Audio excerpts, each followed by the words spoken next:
আমিও কিন্তু ফাইনালি চলে আসলাম ভোট দিতে। আর আমি ভোটের আগের দিনই চলে এসেছি ভোট দিতে, কারণ রাস্তাঘাটের কথা তো বলা যায় না। আর এইদিকে অর্ঘ্যকে একবার দেখো, যখন আমাকে বাড়িতে দিয়ে আসছিল ব্যাগ নিয়ে পালিয়েছে, মানে কতক্ষণে আমাকে দিয়ে আসবে, কি খুশি বউ বাড়িতে থাকবে না, উফ তাই না? যাই হোক, এই ভোটের দিন আমি কি কি করলাম না করলাম সবটাই তোমাদের সাথে শেয়ার করবো। তাহলে চলে প্রথম থেকে ভিডিওটা শুরু করা যাক। সো হ্যালো এভরিওয়ান, আমি Arpita and welcome back to our new video. তো বন্ধুরা, দেখতেই পাচ্ছ আমি সুন্দর করে রেডি হয়ে নিয়েছি। আর যেহেতু আমাদের এখানে 29 তারিখে ভোট আর এটা হচ্ছে 28 তারিখের ভিডিও, তো ভাবলাম বাড়িতে তো যেতেই হয় ভোট দিতে, তাই আগের দিনই চলে যাই, একটু থেকে আসি এই সুযোগে। তো যাই হোক, এদিকে তো আমি রেডি হয়েই নিয়েছি আর অর্ঘ্যকে বললাম চলো দিয়ে আসো আমাকে। আর এইদিকে একবার অর্ঘ্যকে দেখো, মানে কি খুশি, আজকে বউ বাড়িতে থাকবে না, মানে আলাদাই মজা। মানে ব্যাগ নিয়ে পালিয়েছে, আমার এত আনন্দ। যাই হোক না না, জাস্ট মজা করলাম। ও বললো আমি ব্যাগ নিয়ে নিচে যাচ্ছি, তুমি নিচে আসো। তো যাই হোক, এদিকে আমি চলে আসলাম নিচে আর এখন আমরা বেরিয়েও পড়েছি। আর যাওয়ার সময় আমাদের একটা কেকের অর্ডার ছিল, সেটা আবার ডেলিভারি করতে হবে। তো ভাবলাম একবার বাড়ি যাওয়ার সময় ডেলিভারি করে দেবো। আর এদিকে ডেলিভারি ডান, আর এখন যাবো সোজা বাড়িতে। আর চলে আসলাম বাড়িতে, আর এসে দেখি আমার মা ঘরে শুয়ে রয়েছে। আর আমাকে তো দেখে কি খুশি আমার মা। যাই হোক, রাত তো হয়েই এসছে, এখন খাওয়া দাওয়া করে নেব।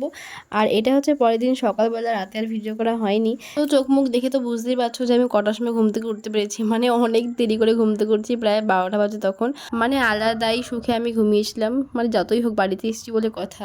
তারপরে দেখলাম মা বানিয়েছে সকালের জন্য রুটি তরকারি, তো সেটাই ফ্রেশ হয়ে খেয়ে নিলাম। আর তারপরে দেখলাম রান্নাঘরে গিয়ে মা সব কিছু রেডি করে রেখে দিয়েছিল, আর আমি এসেছি বলে চিকেন এনেছিল। তাই মাকে বললাম তুমি অন্য কাজগুলো করে নাও, আমি তাহলে চিকেনটা বানিয়ে দিই। তো যেই বলা তো সেই কাজ, ফার্স্টে আলুটাকে ভেজে নিয়েছি আর তারপরে কিন্তু তেলের মধ্যে দিয়ে দিয়েছি হচ্ছে ফোড়ন। পেঁয়াজ ফোড়ন দিয়ে মশলাটাকে ভালো করে কষিয়ে চিকেনটা ভালো করে কষিয়ে নিলাম।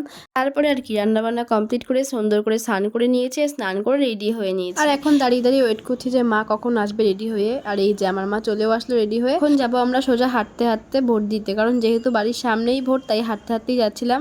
তবে কোথায় ভোট দেবো সেটা কিন্তু বলা যাবে না। গিয়ে দেখলাম ভোট দিতে তেমন লাইন ছিল না, তাই তাড়াতাড়ি করে ভোট দেওয়া আমাদের হয়ে গেছে। আর এদিকে আসার সময় মা বললো যে আইসক্রিম খাবে, তাই একটা দোকানে দাঁড়িয়ে পড়লাম আর মার জন্য একটা আইসক্রিমও নিয়ে নিলাম। আর রুমাদির যেহেতু বার্থডে বিকেলবেলা, মানে ভোটের দিনই বার্থডে ছিল, তো তার জন্য ওর জন্য কিছু চকলেটও নিয়ে নিলাম। তো বাড়িতে এসেই আমি চলে গেছিলাম পায়েলদের বাড়িতে জিজ্ঞাসা করতে যে ও ভোট কোথায় দিয়েছে। তবে পায়েলকে তো আমি অনেকবার জিজ্ঞাসা করলাম যে ভোট কোথায় দিয়েছিস, আমাকে অন্তত বল। তো আমাকে বললোই না কোথায় ভোট দিয়েছে, না বললে আর কী করা যাবে, তাই না বলো? যাই হোক, তারপরে আমি চলে আসলাম বাড়িতে। এসে আমি মিঠুর সঙ্গে একটুখানি খুনসুটি করছিলাম। তারপর আবার ড্রেস চেঞ্জ করে নিয়েছি, কারণ এখন খাওয়া দাওয়া করবো। যেহেতু যাওয়ার সময় খাওয়া দাওয়া করে আমি যাইনি, বাড়িতে এসে খাওয়া দাওয়া করবো বলে। আর আজকে আমার মা রান্না করেছিল হচ্ছে গিয়ে চিকেনটা অবশ্য আমি রান্না করেছিলাম। আর করেছে হচ্ছে চিংড়ি মাছ বাটা আর চিংড়ি মাছ ভাজা, যেটা আমার ফেভারিট। সেটা দিয়ে এখন খাওয়া দাওয়া করি। আর বিকেলবেলা রয়েছে রুমাদির বার্থডে, সেখানে আবার সেলিব্রেট করতে যাব। মানে আজকে আমার শ্বশুরবাড়িতে যাওয়ার হবে না। তো যাই হোক, আবার বিকেল হয়ে গেছে আর আজকে এত পরিমাণে ঝড় হয়েছে গাইস, মানে ধারণার বাইরে। আর এই ঝড়ের মধ্যে আমি আর পায়েল মিলে যাচ্ছি হচ্ছে বাজারে। আর বাজারে তো গিয়ে দেখি বাজার পুরো ফাঁকা, তার মধ্যে আমাদের কিনতে হবে রুমার জন্য গিফট। তো রুমার জন্য গিফট কিনতে আমরা বাজারে এসেছিলাম। আর বাজারে এসে দেখি দেখো কি অবস্থা, মানে এই বৃষ্টির মধ্যেও আমাদের আসতে হবে বাজারে। যাই হোক, বাজারে তো এসে দেখি বাজারে তেমন কোনো দোকান খোলাই ছিল না, শুধু সবজির দোকান খোলাই ছিল। তো ভাবলাম সবজি নিয়ে যাই, তারপরে ভাবলাম যে না থাক, একটা শাড়ির দোকান খোলা পেয়েছি, তো সেখান থেকে একটা শাড়ি নিয়ে নিলাম। পায়েল পিসিও একটা শাড়ি নিয়ে নিল, মানে দুজনে মিলে দুটো শাড়ি নিয়েছি আমরা। আর এই যে চলে আসলাম রোমাদের বাড়িতে, আর এখন রোমার বার্থডে সেলিব্রেট করে আবার যাবো বাড়িতে। আর এই যে দেখো আমরা গিফট দিয়েছি, সেটা এখন খুলে খুলে দেখছিল রোমাদি। তারপরে আর কোনো ভিডিও করা হয়নি, অনেকটাই রাত হয়ে গেছিলো, বাড়িতে চলে এসেছিলাম আমি। আর পরের দিন সকালবেলা ঘুম থেকে উঠে দেখি আমার মা কি সুন্দর একটা উনুনের মধ্যে ভাত বসিয়েছে।